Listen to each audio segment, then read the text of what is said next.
Uyu munsi reka dutangirire inkuru yacu kuri Puente Grande, akaba ari gereza ya mbere ikomeye mu gihugu cya Mexico. Iyi gereza irahambaye cyane, izwi kuba yubakitse mu buryo bugoye ku buryo umuntu urimo imbere ashobora kuyibomora cyangwa se abari hanze bakamuvanamo. Ikindi cyane iyi gereza ikaba yaramenyekanye ku kuba igira abarinzi benshi, ku buryo bemeza yuko byibura buri mfungwa imwe iba ifite abarinzi babiri bayihagarariye cyangwa se bayicungira umutekano. Akaba rero ari n'indi mpamvu kubera ko iyi gereza yagenewe gufunga ndetse no gucungira umutekano abanyabyaha bakomeye mu gihugu cya Mexique, by'umwihariko abayobozi b'udutsiko tw'amabandi acuruza ibiyobyabwenge. Muri iki gihugu rero cya Mexique akaba amabandi ahagarariye abacuruzi b'ibiyobyabwenge aba ari abantu bakomeye cyane, ku buryo akenshi usanga udutsiko bayoboye tuba tugizwe n'abantu barenga ibihumbi 10 kuzamura, ndetse bakaba babiteze yuko saha ni saha aba bantu bashobora kugaba igitero kuri gereza kugira ngo bafunguze abayobozi babo baba bafungiyemo. Akaba rero ariyo mpamvu akenshi usanga ibikuta bya gereza bihambaye cyane bikomeye, rimwe na rimwe bakongeramo n'ibyuma ku buryo kubibomora bigoye. Ikindi kandi bagashinga iminara miremire cyane ireba kure kugira ngo barebe ko nta muntu waturuka kuratera gereza, kandi iyo minara ikaba irimo abasirikare bafite intwaro zihambaye, kuko akenshi baba bakeka ko n'abari buze kubatera baba bafite izindi ntwaro zihambaye. Ikindi kandi iyi gereza usanga baragiye baca imiferege igiye izengurutse gereza ku buryo nk'ikinyabiziga kuhatambuka byagorana. Akenshi bavuga yuko mu gihe bazanye amamodoka cyangwa amamoto bagira ngo batere gereza nta mihanda bashobora kubona. Iyi rero akaba ariyo gereza dutangiranye yari ifungiwemo umugabo wamamaye cyane mu kuyobora udutsiko tugiye dutandukanye tw'abacuruzi ibiyobyabwenge, ariwe El Chapo. Uyu mugabo rero akaba yaravuzwe cyane, si ubwa mbere namwe mushobora kuba mumwumvise. Akaba yarahagarariye agatsiko kitiriwe Sinaloa, akaba ari intara cyangwa se akarere yavukagamo cyangwa se yatangiremo ku gatsiko ke ko muri Mexique kiswe Sinaloa. Uyu mugabo El Chapo yarahizwe cyane bihambaye leta ya Mexique ndetse ifatanije na Leta Zunze Ubumwe za Amerika, nyuma aza gutabwa muri yombi mu mwaka w'1993. akaba ariyo mpamvu rero bamushyize muri gereza ihambaye, kuko bakekaga ko abamugendaho cyangwa se abamukurikira abafatanije nawe bashobora kuzatera gereza umunsi umwe bakamuvanamo. Uyu mugabo nubwo yatawe muri yombi muri uyu mwaka w'1993 nta kintu kigeze gihinduka ku mibereho, kubera ko ahubwo muri gereza yarafashwe neza bitewe na ruswa yagendagaha abarinzi ba gereza bagiye batandukanye, ku buryo wasangaga yikorera ibintu bye ku murongo nk'uko byari bisanzwe na business ze hanze agakomeza kuziyobora ari muri gereza, cyane ko wasangaga muri gereza yirirwana n'indaya, abagore be babiri bajyaga baza kumusora ndetse n'inshoreke ze bakamwoherereza amayoga n'ibindi biyobyabwenge, ku buryo ahubwo wagira ngo uyu mugabo wo kuba afungiwe muri gereza ahubwo yari ari muri hoteli y'inyenyeri nk'eshanu. Bivugwa ko icyatumaga akomeza gukora akazi ke neza yibereye muri gereza nuko yabaga afite telefone avugana n'abakoresha akababwira n'icyo bagomba gukora, ndetse bakaba banamuha raporo bakamubwira aho akazi kageze, ni nkaho yari ari hanze mu by'ukuri. Ibi byose rero uyu mugabo impamvu yabikoraga gutyo, akaba yarafatanije n'uwo wari wungirije umucungagereza mukuru, umugabo witwa Damaso Lopez. Uyu Damaso Lopez yamwemereraga gukora ikintu cyose ahanini ariko bitewe na ruswa n'amafaranga y'umurengera yamuhaga. Uyu mugabo Damaso Lopez ngo yari amafaranga menshi ya El Chapo, baba inshuti bigera nawo amuhindura ukuboko kwe kw'iburyo akanamukurikirana business ziri hanze. Yamuguriraga amamodoka meza, akamwubakira amazu meza, ndetse rero yaramugeneye n'umushahara uhoraho wa buri kwezi kandi w'amafaranga menshi cyane. Uyu mugabo Damaso ngo yakomeje gukorana na El Chapo ngo ku buryo byavuye ku rwego rw'uko yakomezaga gukurikirana imirimo ye hanze, ahubwo yaje no kuyizamurageza ku rundi rwego. Iki gihe ngo El Chapo yavuye ku rwego rwo gukora ibintu biciriritse, ngo atangira gushaka abenjeniyeri, abubatsi kabuhariwe, abantu b'abahanga, batangira kujya noneho bacukura imyobo, bakaba ariho banyuza ibiyobyabwenge, ku buryo bashoboraga gucukura umwobo muremure cyane cyangwa se amatanos, ukaba wava mu gihugu cya Mexique ugaca munsi y'umupaka, ibiyobyabwenge bigahinguka muri Leta Zunze Ubumwe za Amerika nta muntu n'umwe ubacira iryera. Ubu buryo ngo bwari uburyo bushya butamenyerewe, ku buryo no kugira ngo bazabivumbure byari bigoye cyane. Akaba rero yarabuhimbye ahanini agira ngo ibiyobyabwenge bigere mu gihugu cya Leta Zunze Ubumwe za Amerika ahantu yabonaga inyungu nyinshi cyane. Ahangaha mu byumve neza, muri Leta Zunze Ubumwe za Amerika biragoye ko wakorera ibiyobyabwenge ku butaka bwawo ukahashinga inganda cyangwa se amafactory akora ibintu nk'ibyo ngibyo. Akaba rero ari impamvu yabyambutsaga. Ntibyari bikiri ngombwa yuko banyura mu mazi mu mato cyangwa se ngo banyura inzira y'ubutaka wenda batange ruswa ku mupaka, kuko byari ibintu bidashoboka bishoboka ku gihugu cya Leta Zunze Ubumwe za Amerika, cyangwa se ngo babigurukane mu ndege banyure ku bibuga by'indege. Akaba ariyo mpamvu bize uburyo ngo bwaje kugira akamaro cyane, ngo ku buryo byibura mu kwezi kumwe aka gatsiko k'uyu mugabo El Chapo gakomoka muri Sinaloa bakunze kwitirira Sinaloa gang, ngo aka gatsiko kinjizaga byibura miliyoni 20 z'amadolari buri kwezi. Urumva ayo mafaranga y'umurengera mu mwaka w'1993.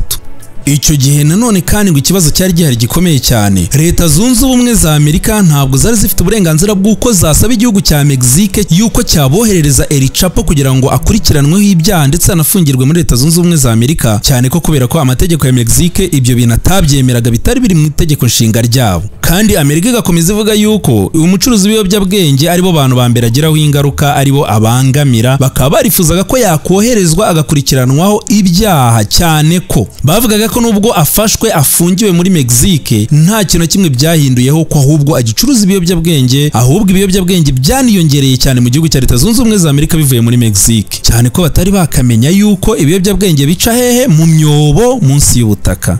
Leta ya Mexique rero kimara kubyanga byatumye El Chapo yiruhutsa, yumva ko nta muntu uzamukora uvuye muri Leta Zunze Ubumwe za Amerika, akomeza kwikorera akazi ke nkaho nta cyabaye. Nyamara bigeze mu mwaka w'2001 urukiko rw'ikirenga rwo mu gihugu cya Mexique ngo rwaje gufata umwanzuro ruvuga yuko rugiye gukora umushinga w'itegeko rukawutanga mu buyobozi, bakaba bawusinya abayobozi babyemerewe bagiye batandukanye, bikemerwa yuko bashobora kujya bafata imfungwa cyangwa se abantu bakurikiranyweho ibyaha bigiye bitandukanye mu gihugu cya Mexique bakabohereza muri Leta Zunze Ubumwe za Amerika. Ibintu byaje gutera El Chapo ubwoba bwinshi cyane, yumva ko nibaramuka bamutanze akagera muri Leta Zunze Ubumwe za Amerika bizaba ari ibibazo. El Chapo akimara kumva iby'uwo mushinga w'itegeko yahise afata umwanzuro wo guturuka muri gereza akavayo mbere y'uko leta isinya ikemeza iryo tegeko ry'uko bashobora kuba bamwohereza muri Leta Zunze Ubumwe za Amerika.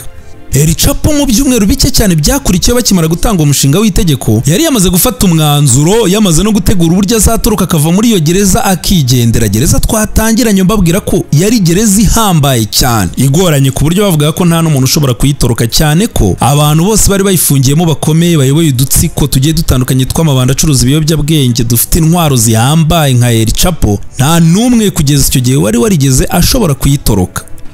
Icyo gihe rero El Chapo yaravuze ati ntabwo byashoboka ko naha ruswa abantu benshi batandukanye hari abazamvamo. Yavuze ko bagomba guha ruswa abantu bake bashoboka. Gahunda arayitegura ndetse ayifatanije na wa musiriveya twatangiranye babwira witwaga Dimaso Lopez. Icyo gihe nta kindi ngo cyakurikiyeho, El Chapo amaze kugeza umushinga wo gutoroka kuri Lopez yamubwiye ko azamufasha. El Chapo avuga yuko ariko bigomba kujya mu bantu bakeya cyane, ayo makuru akaba ari ibanga rikomeye cyane. Ariko nanone uyu mugabo Dimaso yamubwiye yuko nawe atashobora kugabanya abarinzi ba gereza muri gereza yose, ahubwo amubwira ko ubushobozi bwe wenda yagabanya abarinzi mu gace uwo mugabo yari afungiyemo. Icyo gihe rero bidatinze uwo mugabo yapanga kuzaturuka ku itariki 19 z'ukwa mbere mwaka w'2001. Icyo gihe rero mu bantu bagombaga kurya kuri aya mafaranga kugira ngo uyu mugabo atoroke hari harimo undi mugabo wakoraga muri gereza bitaga Chito. Chito rero ngo yakoraga ibintu bijyanye no kumesa imyambaro y'imfungwa, amashuka, ikintu cyose kijyanye no kumesa, mbese ubwo yari ashinzwe ubumesero. Akazi ke kwari kugenda ajya muri buri seri cyangwa se buri kumba k'umufungwa akamwaka imyenda agomba kumesa, akayishyira aho agomba kuyishyira mu kagare yasunikaga, ubundi akayijyana. Uyu mugabo rero kubera ko bavugaga yuko mu bumesero ariho ahantu heza ho gutorokera, kubera ko hari umuryango uhinguka hanze, ariko nimvuga hanze ntabwo ari hanze ya gereza, hari hanze mu kibuga kigari cya gereza bagaparitse amamodoka. Babonye ko ari we mugabo wa mbere bagomba kwinjirira akabafasha yuko yabagezaho hantu, ibindi bikurikira bikaba bitamureba. Igihe rero cyarageze ku itariki 19 z'ukwa mbere nk'uko nabibabwiye umwaka w'2001, wa mugabo Chito kubera ko yarakoranye n'umucungagereza nanone wungirije umucungagereza mukuru, bari bamuhaye imfunguzo, aje gufata imyambaro. Nawe nta kindi yakoze, yafunguriye wa mugabo El Chapo, arangije amushyira muri ka kagare ke ashyiramo imyambaro igomba kumeswa, ubundi arenzaho imyenda myinshi cyane, atangira gusohoka yerekeza ku muryango. Icyo gihe ngo cyarageze ariko Chito yari afite ubwoba, atangira gusunika akagare karimo umuntu, karimo imyenda hejuru. Nuko ngo ageze ku mucungagereza, icyo gihe mbibutsa ko bari bakeya cyane kubera ko abenshi wa mucungagereza wungirije Dimaso Lopez twababwiye yari yamaze kubirukana cyangwa se yabasezereye ngo babe bitahiye. Nuko ageze ku mucungagereza aza kumwegera, akagare agasiga inyuma kugira ngo amufungurire asohora imyambaro. Bakiganira rero icyaje kuba niki, akagare kubera ko kari karimo umuntu uremereye cyane ngo katangiye gutsuka gasubira asubira inyuma. El Chapo atangira kugira ubwoba, aravuga ati akagare nigasubira inyuma kakagonga igikuta ibintu byose bishobora kumeneka bikangirika bikagaragara ko mu kagare hari harimo umuntu. Ariko nanone kubw'amahirwe ye nta cyabaye, ahubwo wa mugabo Chito ngo yaje yirukanka afata ka kagare mbere yuko kagonga urukuta, arongera aragasunika yegera ahandi baramurekura, arasohoka amugeza hanze muri parikingi ahantu hari haparitse ikamyo yinjiyemo yari irimo umucungagereza ugiye kuyisohora hanze ya gereza nawe wamaze kurya ruswa. Ibintu byabagendekeye neza nk'uko bari babipanze. Koko yinjiye mu modoka, bageze no ku marembo ntabwo bigeze babaza ibintu byinshi cyane kubera ko babonaga ari umukozi wabo usanzwe wakora, nta n'umwe ari gukeka ko yamaze kurya ruswa. Barasohotse, umupangu uruzuye, bageze hanze barakomeje. Ikindi kintu rero cyaje kuba bakimara kugera hanze, uyu mugabo impamvu atakurikiranwe ngo afatwe ni ukubera ko abayobozi benshi abapolisi nyine bo muri ako gace bari bamaze bose kubaha ruswa, ngo ku buryo birinze gutangaza amakuru y'uko uyu mugabo yatorotse cyangwa yaburiwe irengero kugira ngo na polisi rusange nijya kumuhiga izamuhige yakererewe yamaze kugera aho agomba kugera. Amakuru nubwo yatanzwe ngo wakererewe, ariko byibura bakimara kubimenya abapolisi ndetse n'igisirikare ngo batangiye gukora uko bashoboye kose ngo bamuhige. Nyamara uyu mugabo ngo imodoka yaramujyanye imugeza ahandi hantu hari hateguye kajugujugu yagombaga guhita imujyana ikamugeza aho agomba guhungira. Ibintu byaje kugorana cyane kubera ko ngo kajugujugu nayo aho yamuparitse ngo yahasanze imodoka zigera muri 4 z'imitamenwa, za modoka zitamenwa n'amasasu. Nuko imodoka ngo zitangira kumujyana, uko za 4 yagiye muri imwe zifata ibyerekezo bitandukanye ku buryo ngo n'umuntu uzakurikirana atazamenya ngo muri izo modoka enye uyu mugabo yagiye mu yihe. El Chapo rero ngo mu modoka yamujyanye yahise imukomezanya feri ya mbere imugeza mu murwa mukuru wa Mexico City.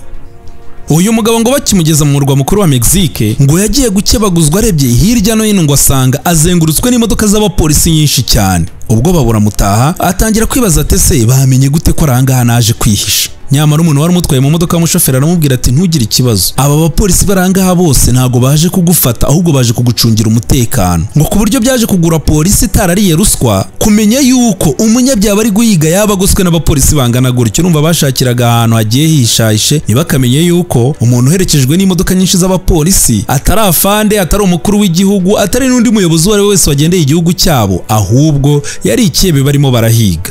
Icyo gihe ngo baramujyanye baza no kumugeza rwose ngo ahantu nawe ubwe yifuzaga kuba yagera, mu rugo rwe muri zimwe mu ngo zari zicungiye umutekano uhambaye cyane. Inkuru rero ikimara kugera hanze ngo nta kindi cyabaye, abaturage ngo batangiye kuvuga bati uyu mugabo ari hejuru y'amategeko, ararenze, batangira kumusingiza, abandi baramutinya cyane bavuga ko adasanzwe. Ibintu byaje kubabaza polisi n'ubutegetsi bwa Mexique muri rusange, bavuga ko nabo kugira ngo bigarurire icyubahiro cyabo bazashyiramo amafaranga n'ubushobozi bwose bushoboka, ariko uyu mugabo bakagaruka imbere y'amategeko. Nyamara nubwo ubuyobozi bwahigiye kuzakora ibyo ngibyo nta kintu kigeze kiba, kubera ko uyu mugabo yongeye kubita imyaka 14 yidegembya yirirwa ahinduranya location. Akaba yarari mu rugo rwe rumwe, yari afite inzu nyinshi. Urumva umuntu wakoreraga amafaranga angana gutyo yabaga afite ubwihisho bugiye butandukanye, ndetse n'uwagira ngo atange amakuru ahubwo akaba yumva ngo yamubwira ati banza umpe makeya sinzagira icyo mvuga. Ibintu rero byaje gutuma amara imyaka 14 hanze. Ubutegetsi bwa Mexique ndetse bufatanije na Leta Zunze Ubumwe za Amerika bakora uko bashoboye, ariko kumuta muri yombi bikanga bikananirana. Muri iyo myaka 14 kandi uyu mugabo ntabwo nawe yagiye ngo yicare aryame cyangwa se ahore ahunga ubutabera, yakomeje akazi ke. Bavuga ko muri iyo myaka 14 ubwayo yayimaze yohereza ibiyobyabwenge birenga amamiliyari n'amamiliyari y'amadolari mu gihugu cya Leta Zunze Ubumwe za Amerika honyine. Uyu mugabo ukomoka muri Sinaloa wari uhagarariye n'agatsiko ka Sinaloa ngo yakomeje kugenda yagura ubwami bwe. Kwagura ubwami rero nta kindi byavugaga, yagombaga kugenda yigarurira utundi dutsiko nanone tw'amabanda acuruza ibiyobyabwenge akadushyira munsi ye, ubyanza akicwa, ako gatsiko kagasenyuka paka yumvaga yuko ari we muntu wenyine ugomba gusigarana ubwo bwami. Ubwo bwari bumaze kuba ubwami bw'abami kubera ko abandi biyitaga abami bacuruza ibiyobyabwenge yaramaze kubashyira ku ruhande. Bivugwa ko uyu mugabo ngo yarazamutse agera ku rwego arenga wari waramubanjirije bakunze kwita Pablo Escobar. Ngo yamurenzeho cyane agera ku rwego rumutambutseho, ariko nanone ngo kugira ngo azamuke yigarurire udutsiko twose habayeho kumeneka kw'amaraso menshi cyane, kubera ko abandi bantu bacuruzaga ibiyobyabwenge ntabwo bari biteguye kumuha ubutegetsi gutyo gusa. Byabaye intambara ku buryo bivugwa ko mu mijyi by'umwihariko y'amajyaruguru ya Mexique iba yegereye Leta Zunze Ubumwe za Amerika, ahanini ariho bananyura ku mipaka bambutse ibiyobyabwenge, ngo abantu bari bahagarariye utundi dutsiko ducuruza ibiyobyabwenge ngo yarabishara bamara. ubutegetsi bwa Leta Zunze Ubumwe za Amerika ndetse bufatanije n'ubundi butegetsi bwo muri Mexique ngo baje kuvuga ko ibi bintu bimaze gufata indi ntera, bagomba gufata umwanzuro ukakaye bagashyiramo amafaranga yose ashoboka, bagakoresha n'igishoboka icyo ari cyo cyose, ariko uyu mugabo agatabwa muri yombi kuko yaramaze kwigira kari akajyaye. Bigeze rero mu mwaka wa 2014 nk'uko nabibabwiye, ubwo uhereye mu mwaka wa 2001 hari amaze gutambuka imyaka 14 ngo ubutegetsi bwa Mexique bushyigikiwe n'ubundi butegetsi bwa Leta Zunze Ubumwe za Amerika nk'aho bombi bari babangamiwe, batangiye guhindura uburyo bahigamo uyu muntu. Bavuga ko nunu bagiye kunyura mu bantu be ba hafi, aho rero akaba arimo abahungu be n'ubundi bari bahagarariye amashami niko nabyita hirya no hino, akaba arimo abagore be n'abandi bakozi be ba hafi bamukoreraga imirimo ihambaye cyangwa se yizeraga kurusha abandi. Bavuga ko aribo bagiye kunyuramo cyane ko bizeraga ko ari bo baba bazi ubuzima bwe bwa buri munsi, aho yaraye, aho yiriwe ndetse n'icyo apanga gukora. Icyo gihe ngo bamaze gukora iperereza risesuye ngo bakanyura ku bagore be n'abana be, ngo baje kubona umwe mu bantu bamukoreraga ibijyanye n'ikoranabuhanga n'itumanaho yakoreshaga, ahanini ngo ryabaga riri mu buryo buzimije cyane ku buryo ubuyobozi butapfa kumufata. Uyu mugabo wakomokaga mu gihugu cya Colombia rero wari ukiri muto mu myaka 20 ntabwo imyaka yivugwa n'amazina ye kubw'umutekano we, ngo yemeye gukorana n'ubuyobozi ababwira yuko yamutanga ndetse yababwira aho bari bari. Ibintu ngo byaje gutuma babona access, bagatangira gukurura, bakamenya aho ari, bakamenya aho bakeka cyangwa se kwari, kuko uyu mugabo nawe yababwiye ko atazi neza 100%, ariko yababwiye ko bakurikiye ku itumanaho rye bazageraho bakamufata. Icyo gihe rero ngo yaje kubaha amakuru, ababwira yuko ngo ari mu nzu ye ifatwa nk'ibirindiro bikuru muri Sinaloa, ka gace yatangiriyemo, ka gace avukamo, ka gace nyine yahereyemo mbese ku ivuko rye. Icyo gihe ngo ubuyobozi bwamaze kumenya aho aherereye, nta kindi bakoze, bafite intwaro zihambaye, bafashe amakipe ya Special Force bataka ka gace, bitegaga yuko bari buze gusanga nawe bafite abandi bantu bamucungiye umutekano ndetse bafite intwaro, rwari urugamba mu by'ukuri. Ku itariki 17 z'ukwa kabiri mu mwaka wa 2014 ngo akaba aribwo bageze aho hantu.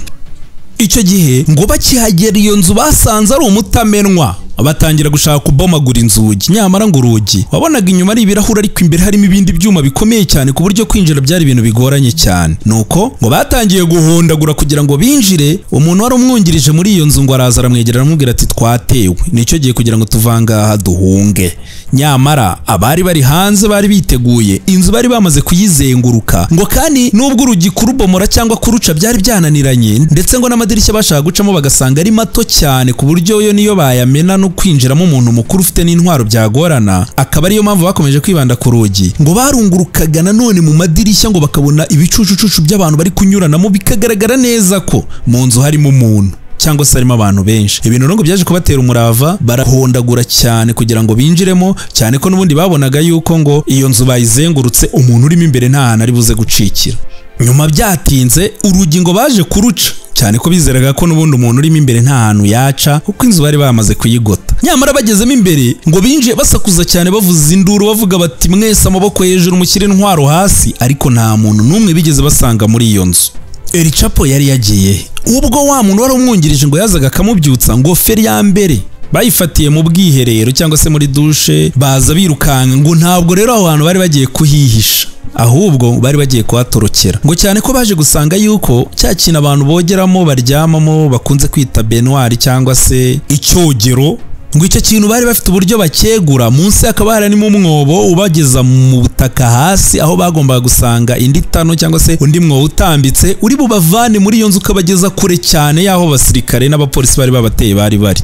El Chapo ngo yaramaze kugera ku rwego rwo gucukura imyobo yo gucikiramo ihambaye. Benshi ngo bakeka ko yenda acukura imyobo yo kugira ngo yambutse ibiyobyabwenge byambutse umupaka bigeze muri Leta Zunze Ubumwe za Amerika, ariko ntago bari bazi yuko ashobora no gucukura umwobo wo kugira ngo azatorokeremo, ku buryo yabaga avuga ati ubutegetsi cyangwa se polisi, igisirikare baramutse banteye nzahita nca mu mwobo mve muri iyi nzu mpingukira ahandi kure cyane ku buryo nta n'umuntu wahakeka. Naho habaga kandi hateguwe ibindi bizamufasha nk'amamodoka, indege cyangwa se n'ubwihisho muri rusange.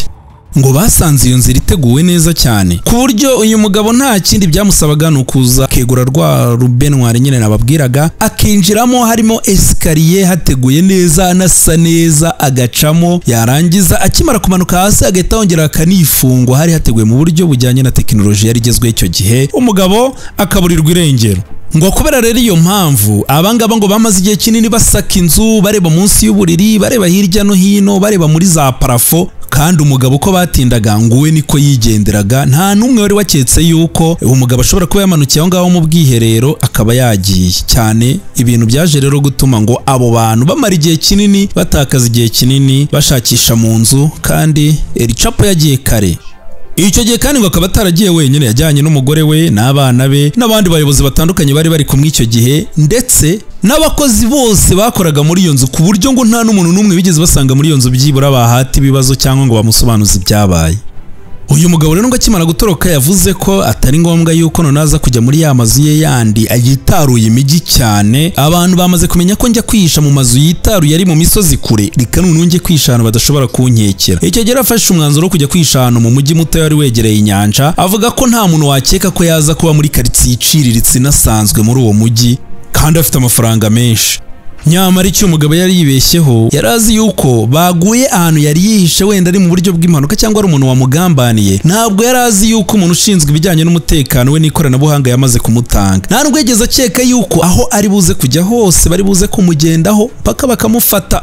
Icyo gihe rero abantu yari agiye yarakoze ikosa rikomeye cyane, kubera ko atari yamenya amakuru yuko bari kumenya aho agiye hose. Nyuma y'iminsi 5 yonyine akimara kuva aho ngaho hakaba hari ku itariki 22 z'ukwa kabiri umwaka wa 2014. Icyo gihe ngo leta ya Mexique ifatanije nanone n'abandi bayifashaga bakomotse muri Leta Zunze Ubumwe za Amerika b'inzobere, ngo barongeye barakurura baratrackinga bamenya yuko yibereye muri hoteli yitwaga Miramar. Aho ngaho akaba ari muri wa mujyi nababwiye nyine mutoya yari yarahungiyemo yegereye inyanja. Aho baje kuza bamufata ngo bitanagoranye cyane, kubera ko nta burinzi yari afite kandi nta nubwo yari muri za nzu z'imitamenwa. We yumvaga yuko ahantu yagiye nta n'umuntu wahamukekera, kubera ko kari agahoteli gato gaciriritse utakeka ko umuntu ufite amafaranga angana gutyo yaba yihishemo. Bakimara kumuta muri yombi rero ngo bahise bamwohereza mu yindi gereza icungiwe umutekano kabuhariwe idasanzwe. Ahangaha rero ushobora kwibaza impamvu wenda bwa mbere atari yo gereza bari bamujyanye bakamujyana muri ya yindi yatorotse mu mwaka wa 2001, ariko ahangaha ndagira ngo mbasobanurire neza ko iyi gereza bamujyanyemo yari yarateguwe, yarubatswe, yaravuguruwe. Bwa mbere ubwo bamufataga mu mwaka wa 1993, iyo gereza ngo yari itaravugururwa, itarashyira ku rwego ruhambaye nk'urwo yari iriho muri icyo gihe ubwo bamufataga mu mwaka wa 2014.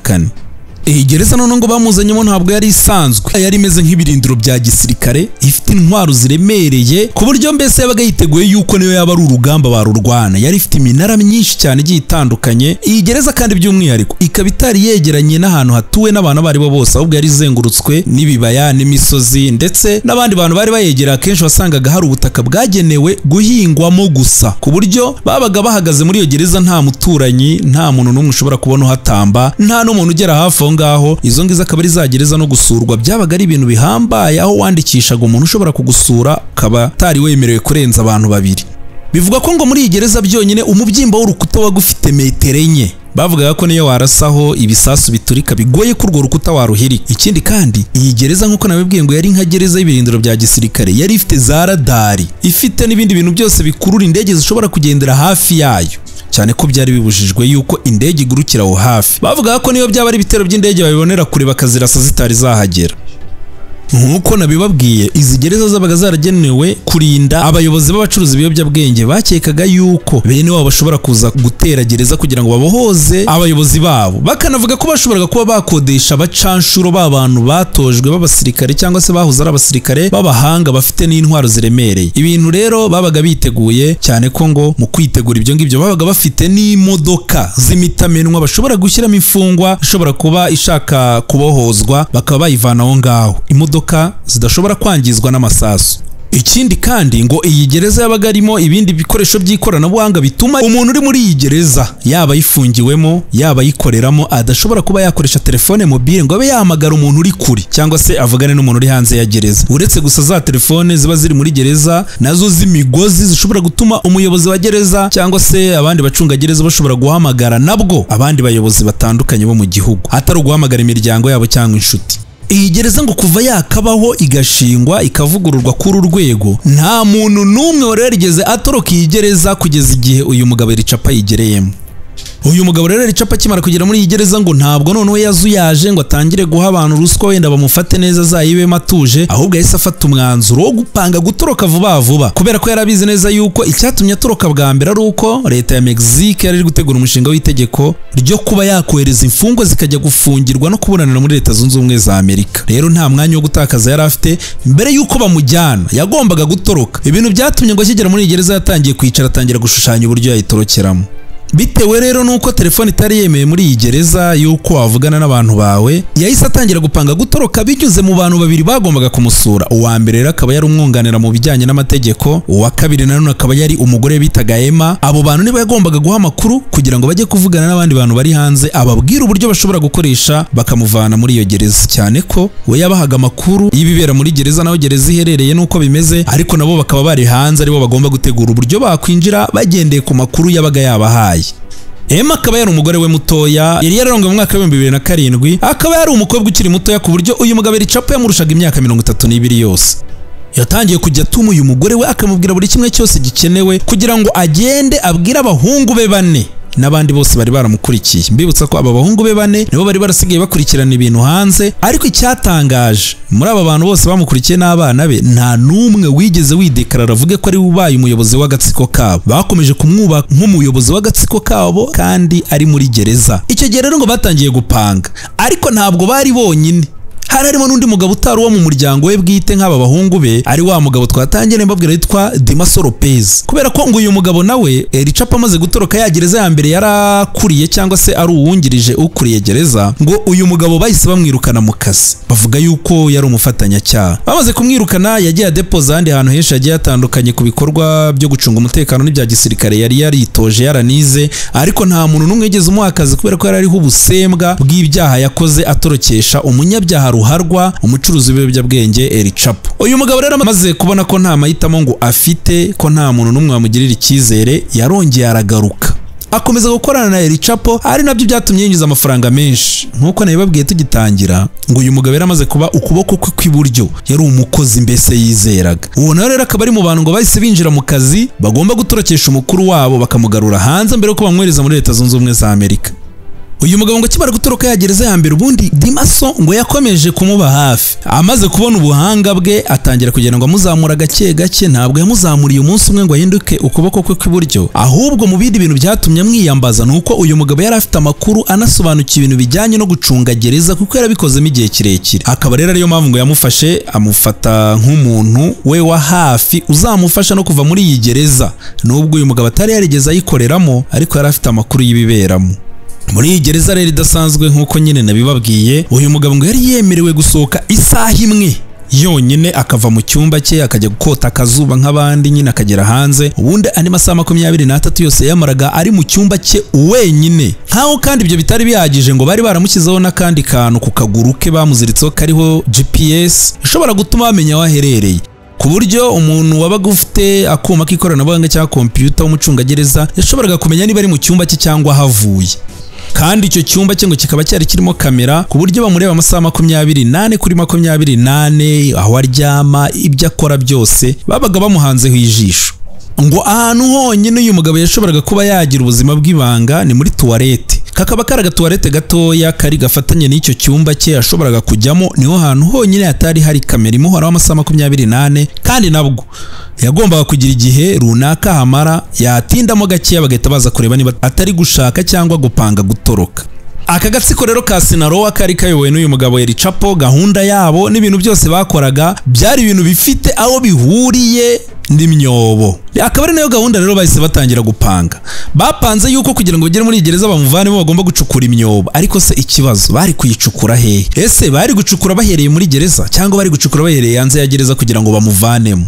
Ahangaha rero ngo byari kugorana cyane kugira ngo bamuvane muri iyi gereza, kuko baravugaga batese tuzacukurira hehe. Mbibutsa ko iyi gereza ngo yaracungwaga ku rwego ruhambaye ku buryo nta nzu n'imwe yari ituranye nayo, ku buryo ngo bahoraga bazenguruka bakora iperereza ku bikorwa biri kubera hafi aho ngaho. Kandi mbibutsa ko hafi y'iyo gereza hari imisozi, amashyamba n'imirima y'ubuhinzi, ku buryo kuza kuhacukura ngo uzagere muri gereza bagomba kukubaza uri gukora iki, ufite uburenganzira buhe, urabikorera nde, ibintu nk'ibyo ngibyo. ibintu rero ngo byagoranye. Ikintu cya mbere ngo aba bantu bagombaga gukora cyari ukugura ubutaka hafi y'iyo gereza, noneho akaba ariho bazahera bacukura umwobo uzabageza muri iyo gereza. Ariko nanone akaba ikindi kibazo, ese uwo mwobo bazawucukura ugenda ubahingutse hehe? Ushobora kubahingutsa mu kibuga hagati muri gereza, ushobora kubahingutsa mu cyumba cy'izindi mfungwa. Byari bigoranye cyane. Ngo nyuma yo gukora iperereza rihambaye rero, abari bamukurikiranira hafi bari hanze ngo baje kubona ahantu hari ikizu kituzuye neza kimeze nk'ikiri kubakwa, kaba hari mu isambu y'umuhinzi washaka kwiyubakira inzu nyine yo kubikamo ibihingwa bye. Iyo nzu rero ngo akaba ariyo baje kugura, ariko nanone ngo bakayigura mu mazina y'umuntu uciriritse batari gukeka yuko yaba ari umuntu ugambiriye gutorokesha imbohe muri gereza. Iyo nzu n'iyo sambu ngo bikaba byari biherereye mu kilometero n'igice, ubwo ni ukuvuga ngo ntabwo hari ahantu hafi cyane. Aho rero akaba ariho bari bagiye kwipanga akazi no gutegura yuko bagomba gucukura mpaka bakazahinguka muri ya gereza bagasohora umuyobozi wabo bagacaho.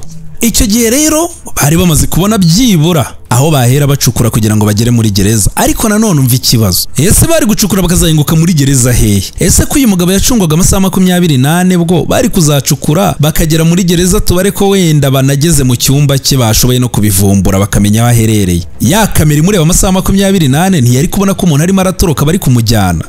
Akantu gatoya konyine kabaga mu cyumba cye kamera itashoboraga kubona, kari kakumba gatoya kari mu bwiherero, nabwo kandi ntabwo yagombaga kuhamara igihe kirekire. Iyo yatindagamo bahitaga baza kureba niba atari gutoroka. Kubera ko rero umugore we yamusuraga akamenya ibijya mbere, icyo gihe koko tubyemere yari kubaha amakuru akababwira ko ako kumba ariko bashobora gucamo. Ariko se ni gute bari gucukura umwobo unyura munsi y'ubutaka ikilometero n'igice bakazagenda bakagera muri ya gereza bagahingukira muri ka kumba bagacaho? Byabaye ihurizo rigoye cyane.